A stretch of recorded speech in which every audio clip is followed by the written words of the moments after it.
His question about the subjects. There are more questions than answers. Radio Commands Talk Today. Oh, what a compliment. For that, I thank you. What is happening now? There are hopeless and hungry. Now it's time for us to stand up to God or we fall to nothing. It's time now for Radio Cayman's Talk Today. If you're ready to talk, we're willing to listen. Cayman Islands' foremost listeners participation program. Radio Cayman's Talk Today. Listening to the general public, what the public is saying.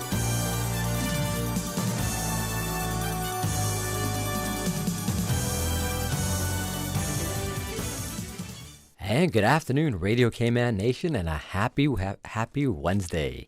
Thank you for tuning into your station of the nation, Radio Cayman. I'm Raymond Singh, filling in for Mr. Sterling Dwayne Ebanks.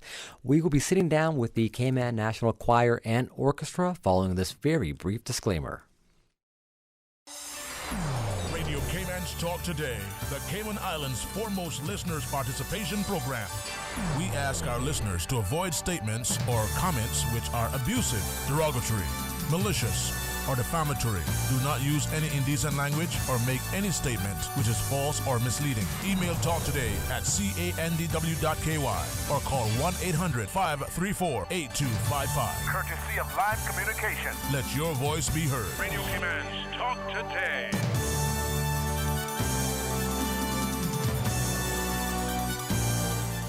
And welcome back to Talk Today. I'm Raymond Singh, filling in for Mr. Sterling Dwayne Ebanks. As always, we do welcome your stories, feedback, and questions and invite you to join our conversation. Simply dial 1-800-534-8255. That's 1-800-534-TALK.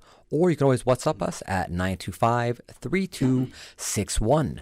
Once again, we are very pleased to have in studio members of the Cayman National Choir, Mr. Sidney Coleman, the chair and treasurer of the Cayman Choir and Orchestra, Miss Jane Hunter, a member of the choir herself, and Mr. Graham Morse, singer and enthusiast extraordinaire and member of the publicity team for the Cayman National Choir. Welcome to Talk Today. Thank you for having us. Yes. Thank you. So what we've been doing over the past few months since the show has been back on and we've been more or less free to roam about the community is getting feedback from our guests on how they experienced 2020 thus far, the lockdown, and just their general experiences, if they came away with any kind of newfound knowledge, newfound skills during the opportunity to really be self-isolated for so long. Mr. Sidney, any experiences from yourself? Well, I had the good fortune to be with my wife and my youngest daughter during lockdown, and we have a garden and quite a nice home. So, and we got food and wine delivered freely. So we didn't have any great hardships. I would say, from a personal point of view, if we lacked anything, it was lacking hugs and kisses from our other daughters who live on the island, who we were unable to see until quite a few weeks of lockdown had been taking place. So overall, I would say, it was a different experience. We looked at ways and means of living our lives slightly different within our own home. But it was, I'd have to say, quite enjoyable. All right. Well, did you enjoy the not having to deal with the traffic and venturing out into the community as often? I think that's right. Being away from the traffic is a bit of a godsend in itself. Sure. But I think it was doing things that we hadn't traditionally done. I mean, for example, simple things like sitting in our garden and using our swimming pool and playing some games together and things that often you don't seem to get time to do. Absolutely. Because there are always so many priorities in your life. I mean, I've been retired for 7 years and yet I still don't find spare time to do some of the things I want to do. So for those who work, it must be even more difficult. Absolutely. So I think we found it was a peaceful and quiet time, and I think we were even prompted to decide to stay in the home we're in. We had thought of downsizing, but we've been there for 25 years, and I think my wife and I, as we sat round the pool, decided this is probably the place to stay for as long as we are around to live in Cayman. Good for you. I mean, it's a big decision to be making on whether or not to downsize or stay where you're at. And absolutely right. Good for you. Miss Jane, how about yourself? Any notable experiences that you'd like to share with our community? I found myself in the UK when lockdown happened, and there I stayed for lots and lots of months in complete lockdown. Luckily, I had a garden as well, and that was very pleasant English summer. Sure. And then found myself travelling around Europe, and I've only been back on Ireland nearly a month now. What was the experience like being, because we were getting reports of what it was like being in the UK during lockdown and just the vacancy within the streets of London. How did you find that experience of being in the UK for that lockdown period? It was taken very seriously at the time, and in particular in my household, where we were what's known as shielding, which was not allowed out of the front door for 3 months. I have to say I enjoyed it as well. I did a lot of puzzles and games like Sydney, and enjoyed gardening and all of that stuff. Now it's not being taken quite so seriously by quite a lot of people, and it looks like it's gaining the upper hand again. And since being back in Cayman, how are you finding the freedoms of being able to move about now? And you appreciate not having to be quite so separate from people. I've really, I appreciate being able to walk into a supermarket, for instance, without queuing at 6 feet apart and all that sort of stuff that's going on in the UK right now. Absolutely, no, fair enough. Yeah, it's really the little things, isn't it, you appreciate? It's all those little things. Yeah. And, well, welcome back. Thank you. And Graham, yourself, how did you how have you found 2020 so far? We're 2 months away from 2021. How did you find the past 10 months? Well, let's put it this way. I hope 2021 will be better. I think you speak for many when you say that. Yeah. Well, lockdown, my wife and I retired, and so we live out near the East End, so we did feel very cut off, sure. But we managed fine. What I remember most about, I'll always remember, is the quietness. The road going from Breakers to East End is very busy. We have a lot of traffic, a lot of quarry traffic, pretty well non-stop, and there was silence, and it was the most weird, wonderful feeling, just silence, no car sounds, no aeroplane sounds, and then of course you heard the birds. You could hear birds singing all the time. They were there, they are there all the time. We never hear them because of the background noise. So that was wonderful. And I think what it did, it made me realise the ordinary things in life, the things we take for granted, but you miss when you can't have them, which is ordinary social interaction with people, whether just saying hello in the street or the supermarket, or in our case, going to choir rehearsals on a Monday evening. We rehearse every Monday evening from 7:30 till 9, and you get together and you sing together, and it gives you a good feeling. It's relaxing, it's fun, and when you kind of just do it, but when you can't do it, you realise how nice it is and how much you miss it. Oh, absolutely. Getting back to that routine that you become so accustomed to it is important. I think that's one of the adjustments that many have had to make coming out of the lockdown, is finding that routine again. But anyhow, thank you so much for sharing with our community. It's always great to hear how everyone found the experience of lockdown. But we're here to talk about the Cayman National Choir and Orchestra. We have an event coming up. Sydney, when is the event for our listeners? The event's on Friday evening, starting at 7:30 at the Harkwell Theatre. At the Harkwell Theatre. This event was originally planned for March, the day, in fact, ironically, when lockdown was introduced by the government, and hence we had to put everything on hold. And we've been just keeping our fingers crossed since then for when we would be able to start initially rehearsing again, and secondly, being able to hold the concert with a full audience. Initially, even when we started planning to put it on Friday night, there was a possibility that we wouldn't be able to have a full audience because of the restrictions in place. But now the doors are opened and we have a full house, 300 people allowed into the Harkwell Theatre, and we could have sold possibly 100 tickets beyond that. I think people are very anxious to get out and grasp what is happening in the community, grasp things like culture, whether it's the Cayman National Choir or several other organisations, I know on Thursday night there is an exhibition and at the National Gallery, and there seem to be various things happening. Sure. And I think everybody just really wants to grasp them and see what's out there and start enjoying themselves again. No, absolutely. And things that, as we said before, we've missed out on.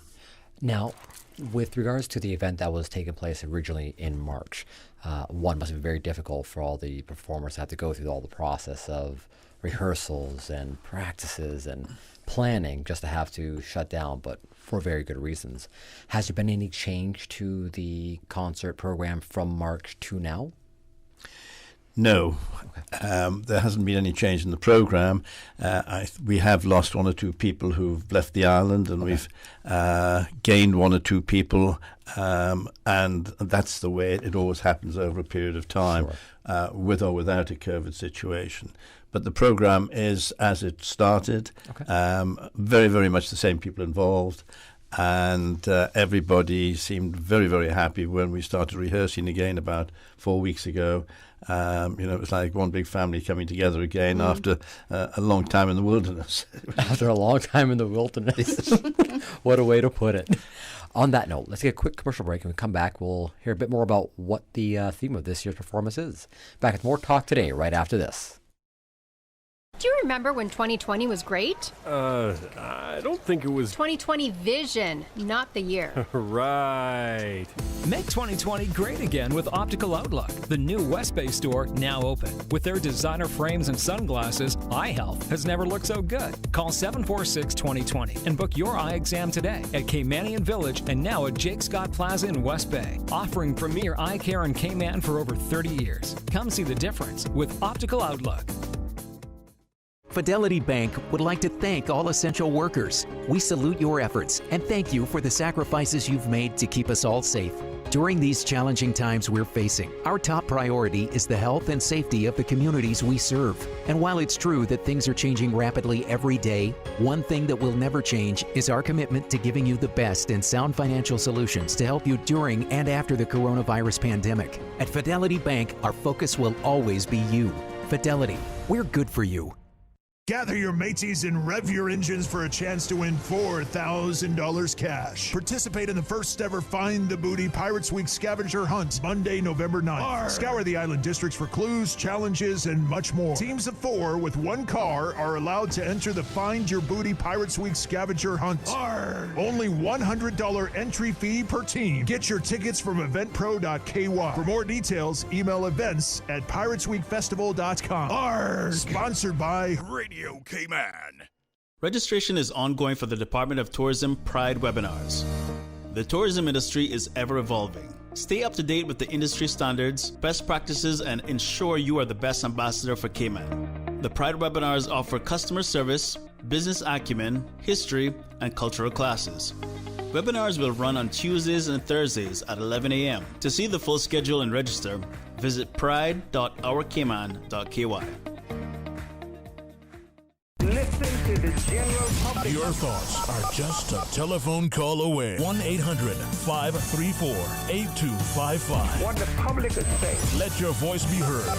And now, Radio Cayman's Talk Today.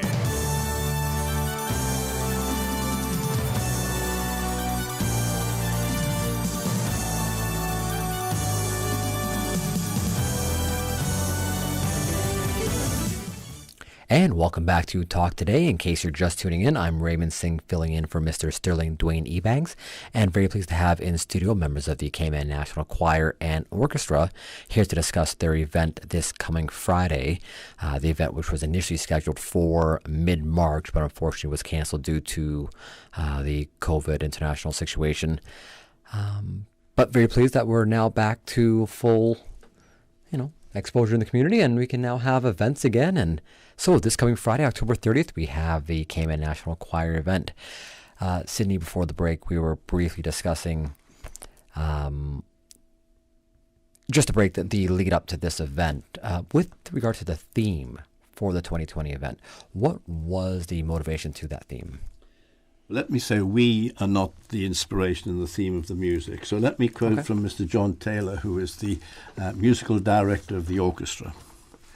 From Handel to Queen and everything in between, Through the theme of royalty, we hope to bring our audience a spectacular array of variety from traditional rousing royal anthems to the kings and queens of the pop, jazz and film worlds.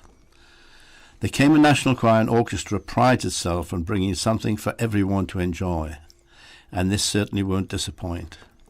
Stand with us as we open with our glorious national anthem, complete with royal fanfare.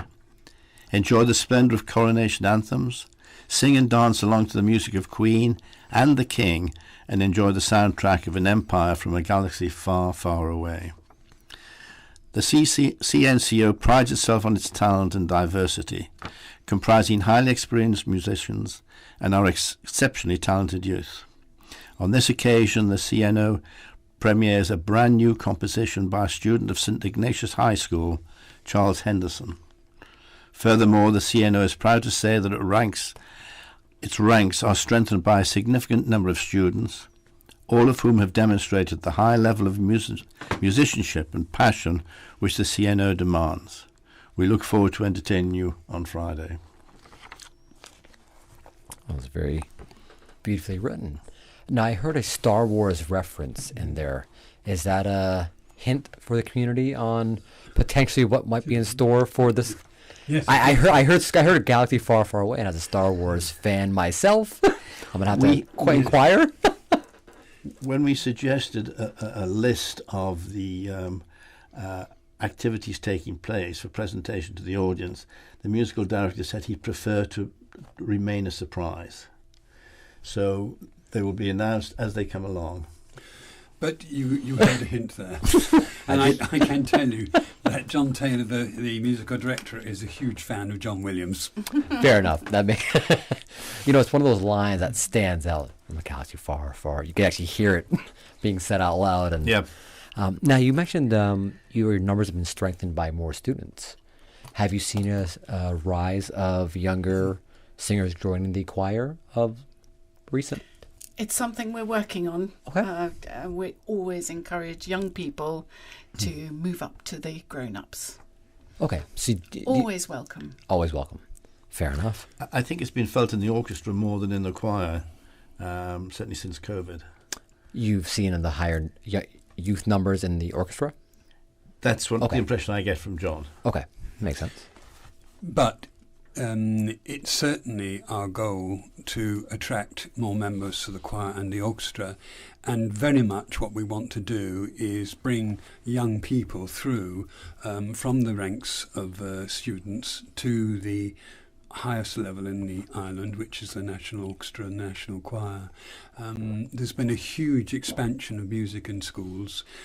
People play in both the public schools and in the private schools. Sure. Hundreds of children are playing instruments and singing in choirs. We have a National Junior Orchestra and we have a National Junior Choir. We see ourselves as sort of the pinnacle of this structure of music throughout the community, which is very large and very active. And so one of our longer term goals is to find ways to make sure that children leave school, they don't just drop off the musical bandwagon. Sure. There's somewhere for them to go, and that somewhere should be the National Choir and the National Orchestra. So it's easy to say, but one of our long-term goals is to find ways of how we make that bridge and make it easy to get people to transition from school to the adult musical world. Okay. Now, with regards to and that's for both the choir and the orchestra side, or is that just the choir you're referencing, Bob? No, it's true of both. Okay, that's true of both. Okay. It's slightly different in that teaching musical instruments is taking place in all the schools. Sure. I don't think they're taught singing, but they have choirs, and as I said, there is a junior choir made up from children from various schools. They have their own concerts, but I think it's particularly important for musicians to have somewhere to play when they finish school. A lot of them, the talented ones, are going off to musical academies elsewhere in the world, in the UK and America, Dwayne on his show last week had Glenn Inanga yes, with Mr. Anderson and 2 students, I think, who are very talented students. There are many students like this, but what happens when they come back? Where are they going to go? There has to be a place for them to go, and the National Orchestra would be the natural place for them to go. So, we have to encourage them and develop all our resources so that we can become a much more significant place in the musical community. Makes sense. Obviously, to play in the National Orchestra, you do need some degree of training. But to sing in the National Choir, all you need is some of Graham's enthusiasm, because anyone can sing, and you don't even have to read music to join the National Choir. Sure. As long as you are willing to work hard and follow direction and enjoy yourself.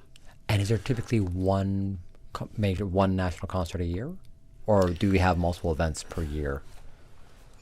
We try to have 3 major concerts a year. Okay.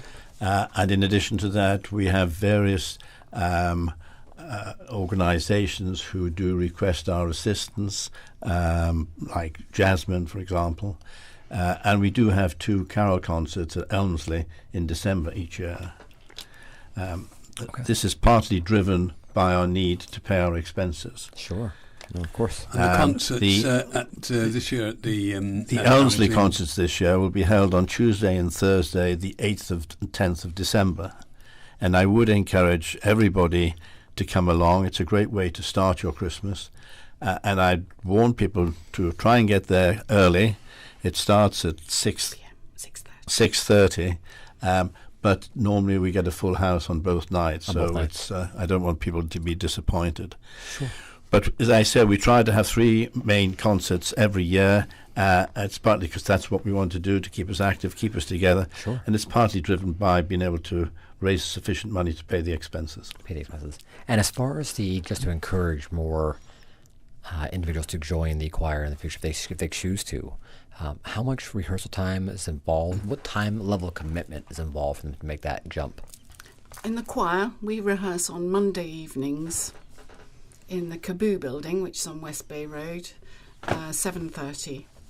So that is, unless we're doing a run-up to a concert, that's once a week. All right, so the equipment level is only once a week. Yeah, and ditto for the orchestra. But obviously when concerts are coming, that's a little bit more. A little bit more. Then for the orchestra side, that is something that requires a bit more in-depth training. Yes, you have to be a certain standard. You have to be auditioned to join, as you'd expect to join the orchestra. Of course. It is the sort of highest level of music in the country. But it, as you heard, we've got students will be playing in the orchestra. John is showcasing one of them for a solo event during this concert. So they have to reach a standard, but there are many students that will be able to reach the standard that's required. But as Jane was saying, it is different with singers. I'm a good example, really, of someone who had never sung in my life until 7 years ago. Somebody said, "Why don't you come and sing in the choir?" And I was dragged along kicking and screaming and said, I can't do it. And I stood by him and he helped me, and I soon got the hang of it, and I practiced at home, and it's been a wonderful experience over the last 7 years. I've sung beautiful music that I've only ever heard on the radio before, and I've been singing these things, and if I can do it, anybody can do it. And me. Hey, Jane. Making music releases serotonin, and it's a well-known stress reliever. It's been proved to help with dementia and keeping your brain active as you get older. No. It involves lots of different pathways in your brain, and it's really good for you and fun. It is a wonderful feeling, especially when we're talking about when we are singing with the orchestra playing behind us. Sure. You've got some nearly 80 people on the stage making the most wonderful sound, and Jane coined the adjective for it, magic. When the choir and the orchestra get together, it is magic. So I hope a lot of your listeners do have tickets and be able to come, and those that don't, come along to our carol service on the 8th and the 10th of December at Elmsley Church. Perfect. It's actually a great spot for us to take a quick commercial break. When we come back, we'll recap all the information on the upcoming concert this Friday and how people can get involved with the National Choir and Orchestra. Back with more Talk Today right after this. Introducing the new Digicel Prime bundles, better than anything we've offered before, with more data than ever, more music on the music, more live sports on Sportsmax, more movies on Playgo, more video chats on BIP. With the new Digicel Prime bundles, it's never been easier to get more digital experiences, plus extra data. Get 50 gigabytes with a 7-day bundle. So much data, so much fun. Buy in My Digicel app today, the Caribbean's fastest mobile network. Digicel, better together. The Cayman Islands Chamber of Commerce Pension Plan. We're here for you. Are you currently a member and interested in management of your pension plan? If so, consider volunteering to be elected as a trustee at our upcoming extraordinary general meeting to be held on the 4th of November. Please visit our website, chamberpension.ky, or email pensions@chamberpension.ky for further details. The Cayman Islands Chamber of Commerce Pension Plan. We're here for you. Maintaining a strong mind and body through sports and general healthy living is a good course of action. But what about your spiritual man, your inner man? He has to be awakened, fed, exercised, strengthened, and led according to the will of God. So, have you heard the call? I'm Evangelist Brother Joseph Joey Ebanks, and I'm inviting you to worship Wednesday and Thursday nights at 7:30. We are bringing the Word of God to our communities as Jesus commanded. Faith comes by hearing. So come and hear. Bring your own chair or simply park and listen to the Word of God from your vehicle, covering the Cayman Islands with the Word of God, one community at a time. Have You Heard the Call will be in East End Little Hurley's site October 26th through October 29th, featuring Bishop Delbert Clark and Pastors George Williams and Daniel Williams. Seafaring is an integral part of the Cayman Islands' history, its identity, society, economy, and development. The 2021 National Heroes Day, celebrating our seafaring heritage, recognizes the outstanding contributions made by our seafarers. It highlights the inspiring stories of our seafaring heritage and celebrates the industry that is firmly embedded in the history and culture of the Cayman Islands. Nomination forms are available online at celebratecayman.ky and ministryofhealth.gov.ky. Submit your nomination for National Heroes Day by Saturday, 31st October 2020. Listen to the general public. Your thoughts are just a telephone call away. 1-800-534-8255. What the public is saying. Let your voice be heard. And now, Radio Cayman's Talk Today.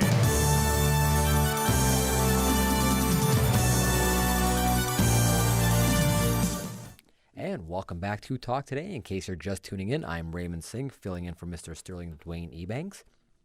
Again, pleased to have in studio members from the Cayman National Choir and Orchestra, Mr. Sidney Coleman, Miss Jane Hunter, and Mr. Graham Morse. Again, discussing the upcoming event this coming Friday at 7:30 p.m. at the Harkwell Theater, which is the original performance was scheduled for back in March, but was canceled due to the COVID-19 pandemic. Jane, for those members, before the break, we were discussing how new members can get involved with the choir and orchestra. How can people find out more information about what is going on and what's upcoming on your schedule?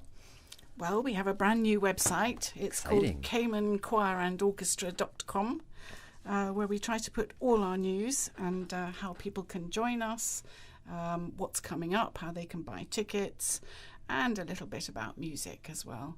And also links to the youth orchestra and choir.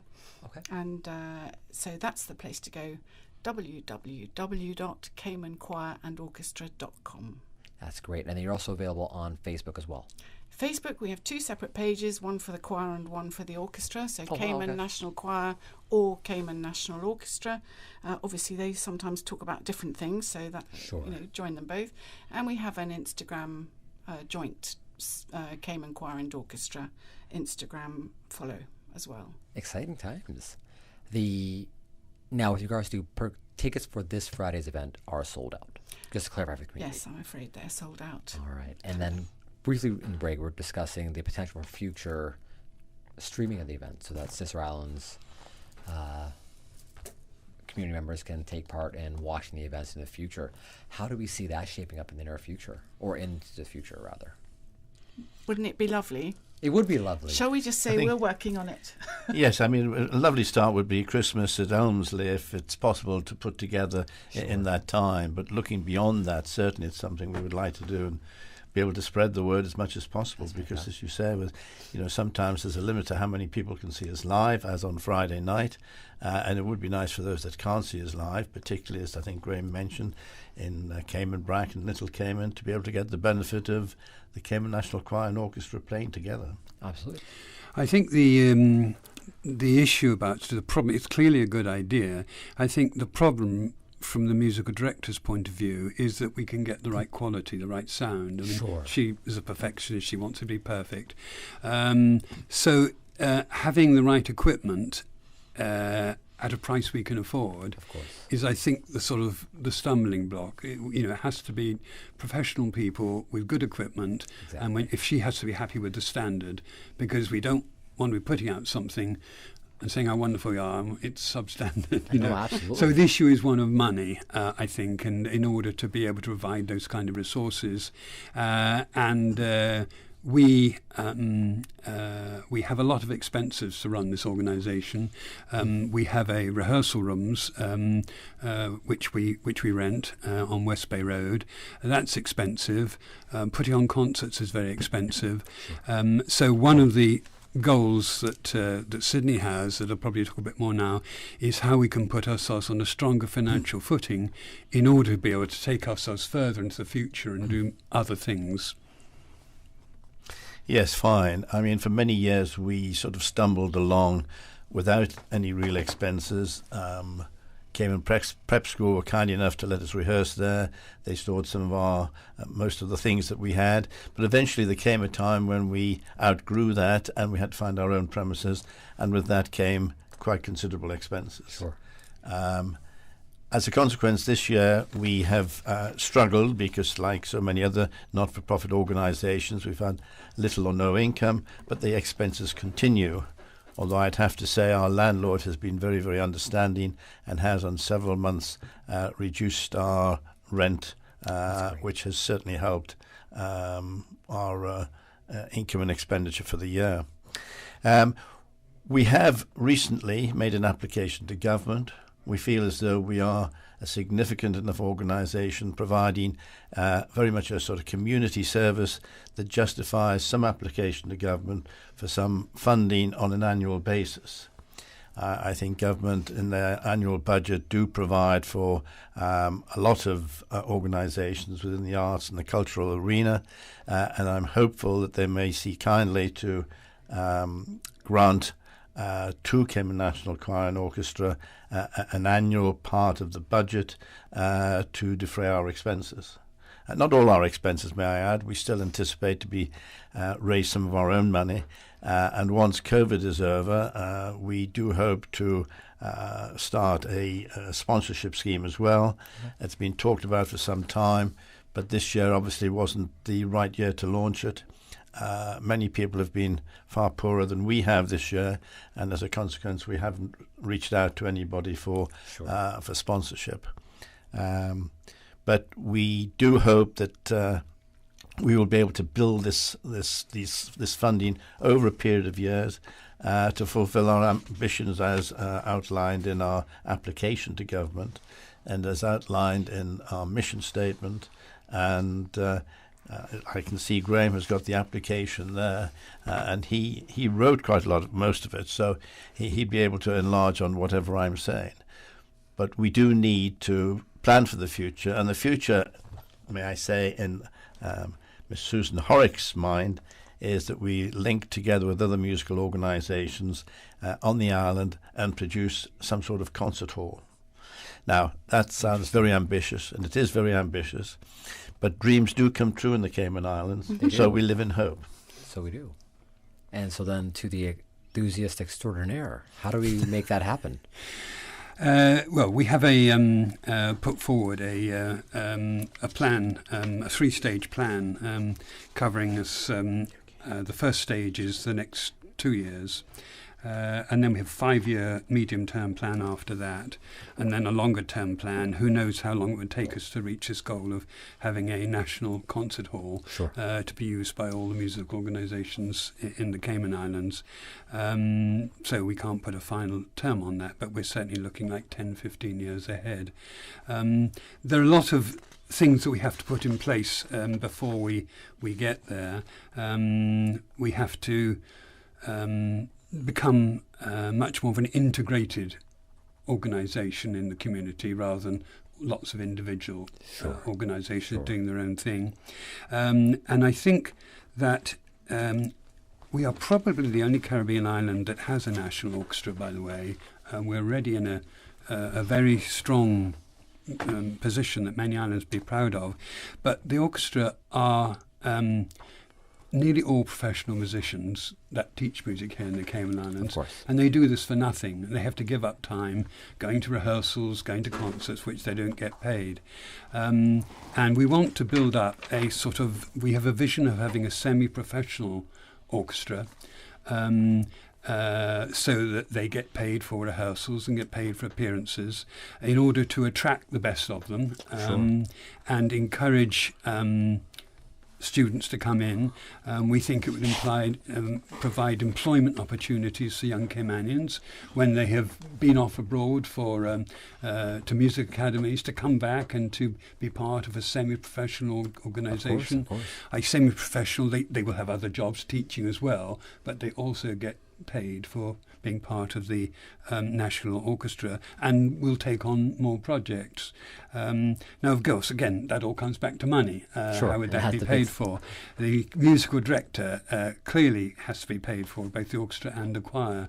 They give up enormous numbers of hours of their time, but if we are to grow and expand, we want more from them, and we should expect to have to pay them. This is quite a radical idea because we're a totally voluntary organisation at the moment, but thinking big and long term, we think we can create something that Cayman would be really proud of and which could be supreme amongst the other countries in the Caribbean.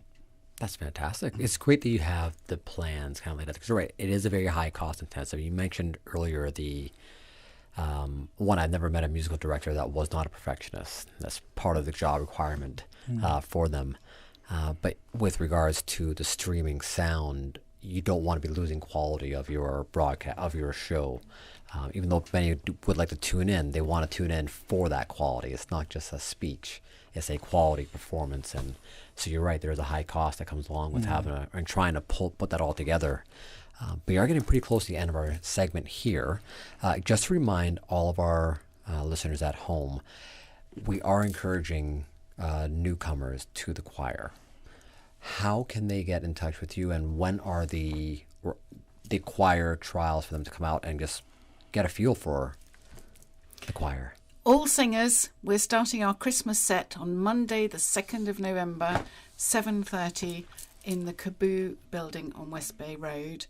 Come along for a free taster session, see if you like us, and you're all welcome, young and old. And the email address is? The email address is caymanchoirandorchestra@gmail.com.